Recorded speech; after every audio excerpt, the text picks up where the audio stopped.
Yo, what's the deal? Hope everybody doing well on this beautiful Tuesday. You know what I'm saying? First and foremost, I want to say RIP to Reggie Carroll.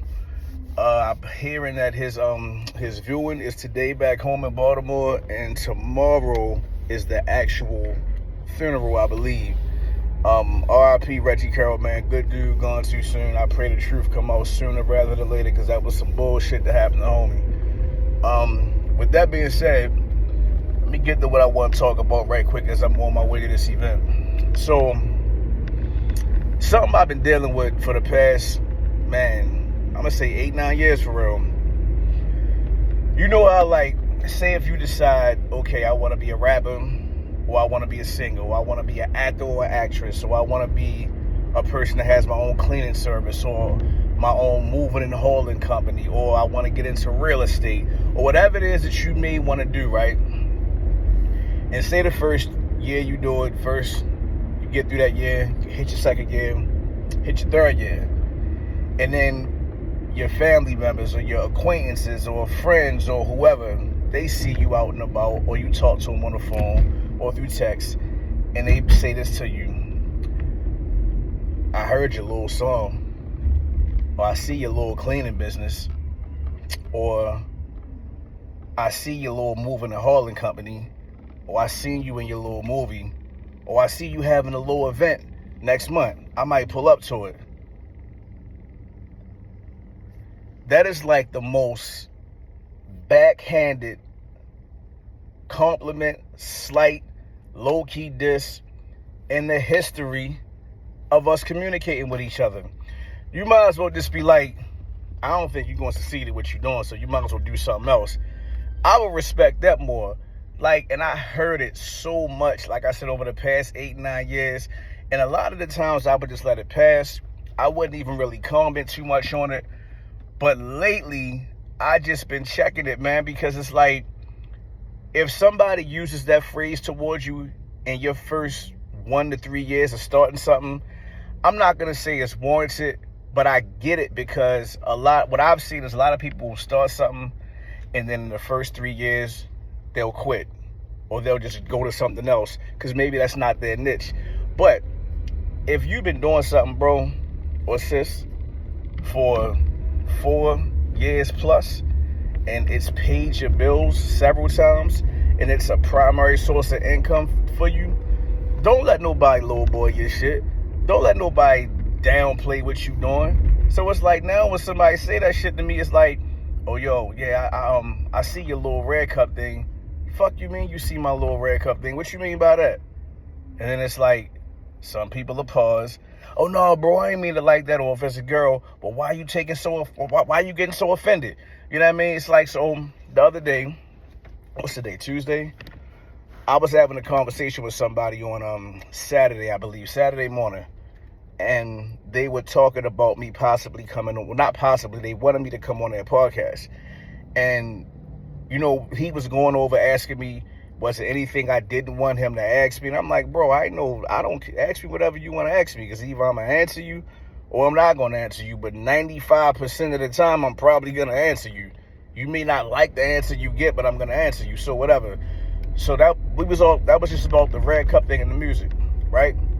So then he brings up the books and the kids' backpacks and the kids' merch. So he's like, so do you want to talk about your little kid books too? So when he first said it, you know, it triggered me. But I didn't say that because I'm like, you know what, maybe he's saying Lil because of the Lil Reggie aspect of it. I'm giving him the benefit of the doubt. So I was like, I said, bro, we could talk about everything. Then he was like, all right, bet, because, you know, I think it'll be cool to talk about, you know what I mean, that little ABC book and the little math book you got. So I said, bro, hold on, bro. I said, you talked about the red cup thing. You bigging that up, right? Then we go to the books, and now you kind of talking about Lil this and Lil that. What is that about? Well, no, I'm just saying, because, you know, the red cup thing seemed to be, you know, a little more established than that. I said, well, time out. You don't know which one of them I make the most money from. So just because in your mind you think the red cup thing is more prevalent, it's like you downplaying the other one. Don't do that, bro. And then he was like, Well, yo, I didn't mean it that way. I'm just saying what I see. I said, I hear what you're saying, but what I'm telling you is when you do that, to me, that's like you're slighting what I'm doing. Now, granted, more people may know me. A certain audience may know me more from Red Cup Nights. But you don't know how many people in other states know me because of the books and don't even know me as Red Cup Reggie. They just know me from the Trailblazer Project, Math and Money Story. That's what they know me from. Then when they found out about the Red Cup thing, they like, oh my God, like you didn't want to do both of these. Yeah. So I almost hung the phone up on him, but I didn't, because I was like, it's a teaching moment.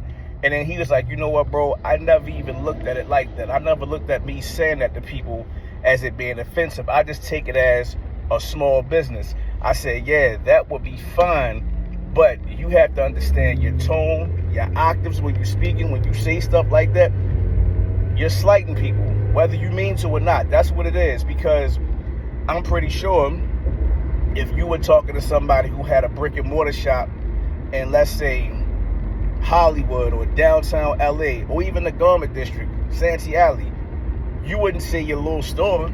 You wouldn't say your little this, because in your mind, okay, that's established, blah, blah, blah. Just because I don't have a brick and mortar shop, or just because I'm not at Barnes & Nobles, and just because I'm not on Amazon, because I don't want to be on Amazon because they rape your pockets, that's a whole nother story, doesn't mean that it's not established. You know what I mean? So we got that understanding. And then he said, well, let's talk about this on the podcast as well. So I said, bet, let's do that. So about 2 weeks, y'all see me post the interview. But I want to say, back to my original point.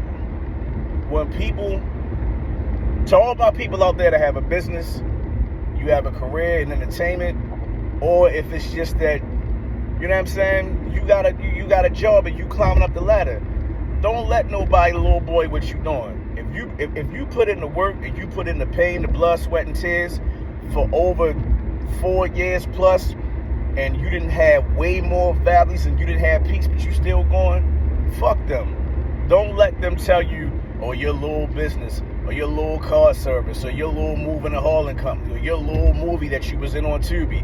Nah, ain't no little nothing. We building, homie, and we gonna keep building until we scale up and get to where we gonna go. That's all I gotta say. Have a good day.